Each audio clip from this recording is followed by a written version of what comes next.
Buenos días, mi nombre es Marco Magallanes, estudiante de la especialización de Derecho Administrativo, en esta oportunidad defendiendo lo que representa la actividad número 2, lo que corresponde a un video en cuanto a varios temas relacionados con el proceso contencioso administrativo. En cuanto a mi parte, voy a proceder a defender lo que refiere al proceso contencioso de las demandas contra los entes públicos, cada una de sus características y en qué consiste básicamente. Es importante tener en cuenta que el sistema contencioso administrativo venezolano tiene dos categorías de proceso. La primera es el proceso contencioso contra los actos administrativos, que siempre es un contencioso de anulación de los actos, y la segunda es el contencioso administrativo de demandas contra los entes públicos, en el que se establece una verdadera litis procesal entre el demandante y el demandado, que se desarrolla a través del proceso subjetivo entre las partes. Este proceso contencioso administrativo de las demandas contra los entes públicos es propio de las acciones que se intenten contra estos, basadas en pretensiones de condena que tienen su origen en la responsabilidad de la administración de orden contractual o extracontractual, que buscan la condena al pago de sumas de dinero o daños y perjuicios, e incluso el restablecimiento de situaciones jurídicas subjetivas lesionadas y cuyo origen están en los actos administrativos. La legitimación activa corresponde en estos casos titular de derecho subjetivo, quien puede accionar contra el ente público para lograr satisfacción del mismo. El procedimiento está regulado en la ley siguiendo un esquema de procedimiento ordinario en la sección primera del capítulo 2 del título 5 de la Ley Orgánica de la Corte Suprema de Justicia, intitulada de las demandas en que sea parte de la República. Es importante destacar, que de acuerdo a la ley orgánica, el contencioso de las demandas contra entes públicos o cargo de tribunales contenciosos administrativos no abarca todas las demandas contra todos los entes públicos, ¿sí? Sino que básicamente está reservada primero a las demandas asignadas en contratos administrativos y segundo a aquellas que se intenten contra entes nacionales si su conocimiento no está atribuido a otra autoridad judicial. En cuanto a los entes territoriales, solo las demandas contra la República caen dentro de la competencia de los tribunales contenciosos administrativos, ya que las demandas contra los estados y municipios se deben intentar ante tribunales ordinarios de acuerdo con las previsiones del derecho común o especial, quienes son competentes para conocer de ellas en primera instancia. Solo de las apelaciones contra las decisiones que dicten estos tribunales es que se han atribuido a la competencia para conocer de las mismas tribunales superiores contenciosos administrativos. Por otra parte, en cuanto a los entes territoriales, es decir, a las acciones contra los institutos autónomos y las empresas en las cuales el Estado tenga participación, la competencia para conocer de esas demandas en primera instancia se ha atribuido a los órganos contenciosos administrativos, habiendo interpretado la Corte Suprema la expresión empresas del Estado. Hay que entender que en este punto que básicamente es las empresas en las cuales el Estado tiene participación decisiva. En este sentido restrictivo, como incluyendo solamente las empresas a las cuales la República directamente sea accionista. Para hacer efectivo el derecho, lo cual puede incluir condena al pago de sumas de dinero o la adopción de medidas específicas para establecer la situación jurídica afectada. Es importante destacar que el contencioso de las demandas contra los entes públicos, la carga de la prueba recae en el demandante, quien debe demostrar la existencia del derecho subjetivo que invoca la responsabilidad de la administración en la lesión y la privación de ese derecho. En cuanto al procedimiento, este se rige por las normas procesales establecidas en la Ley Orgánica de la Corte Suprema de Justicia y en la Ley Orgánica del Tribunal Supremo de Justicia, siguiendo el esquema del procedimiento ordinario. El demandante debe presentar una demanda escrita que contenga pretensiones, fundamentos de hecho y derecho que lo sustenten,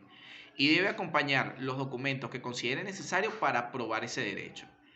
El ente demandado a su vez tiene un plazo para contestar la demanda y presentar en consecuencia también sus pruebas. Una vez contestada la demanda, se abre un periodo de pruebas en el cual ambas partes pueden presentar las pruebas que consideren pertinentes para demostrar sus alegatos. Luego se realiza una audiencia de juicio en la cual se exponen los alegatos y pruebas de ambas partes y se dicta una sentencia correspondiente, el cual punto voy a tocar un poquito más adelante y en donde voy a hablar un poco más de la segunda instancia del proceso contencioso administrativo. Básicamente, para resumidas cuentas, el proceso contencioso de las demandas contra los entes públicos es una herramienta fundamental para la protección de los derechos subjetivos de los ciudadanos y particulares que tengan alguna relación o nexo con la administración pública. Este proceso permite a los ciudadanos demandar a los entes públicos por su responsabilidad en la lesión y privación de un derecho y obtener una condena al pago de sumas de dinero y a la adopción de medidas específicas para establecer la situación jurídica. Seguidamente, que era a lo que me refería, voy a hablar un poco a lo que refiere a la segunda instancia. La segunda instancia de la etapa del proceso administrativo se inicia cuando una persona o entidad afectada por una resolución o un acto administrativo desfavorable presenta un recurso ante el órgano administrativo que dictó la decisión, una apelación. Si en esa primera instancia el recurso es desestimado o se produce una inactividad administrativa a la persona afectada, puede interponer un recurso ante un órgano judicial, dando lugar así a la segunda instancia del contencioso administrativo. En esta segunda instancia, el órgano judicial encargado de resolver el recurso analiza la legalidad y la adecuación a la decisión administrativa impugnada, revisando aspectos de fondo y de forma que han sido cuestionados frente a este recurso, ¿sí? En este sentido, el juez del tribunal podrá confirmar, modificar o anular la decisión impugnada siempre y cuando se hayan alegado o probado suficientemente los fundamentos que justifiquen dicha decisión. La segunda instancia del contencioso administrativo es importante porque es la última oportunidad, entre comillas, porque dependiendo de cómo se ejecute esta segunda instancia, puede haber inclusive una tercera instancia, dependiendo de cuál sea el caso, que sería la sala de casación, por lo menos lo que nosotros hoy bien conocemos como Tribunal Supremo de Justicia, pero eso depende. La segunda instancia del contencioso, volviendo al tema, la segunda instancia del contencioso administrativo es importante porque es la última oportunidad que tiene la persona, vuelvo y repito, entre comillas, de impugnar una decisión administrativa ante los tribunales y obtener una solución judicial a su problema. Además, permite que los ciudadanos puedan ejercer un control efectivo sobre la actuación de la administración, garantizando el respeto a los derechos y libertades fundamentales en la legalidad y el ejercicio de las funciones.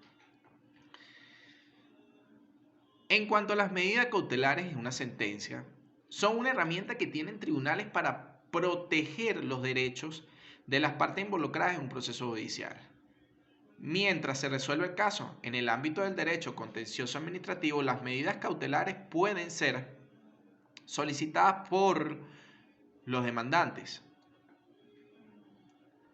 para asegurar la efectividad de la sentencia que se dicte en el caso. Las medidas cautelares pueden ser de distintos tipos, como la suspensión de la ejecución de un acto impugnado, la adopción de medidas para evitar daños irreparables, la orden de innovar, etc. En general, se trata de medidas que tienen como finalidad asegurar la protección de los derechos del demandante hasta que se dicte una sentencia definitiva. Por otro lado, la sentencia del aspecto procesal mediante el cual el juez resuelve el caso que se ha planteado.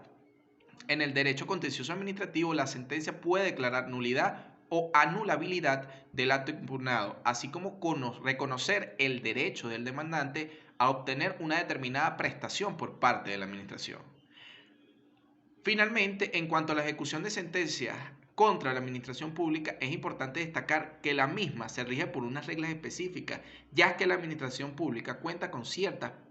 prerrogativas que le permiten dilatar o dificultar el cumplimiento de sentencias en su contra. Sin más nada que decir, siendo esta mi parte de la defensa de lo que representa este video, me despido.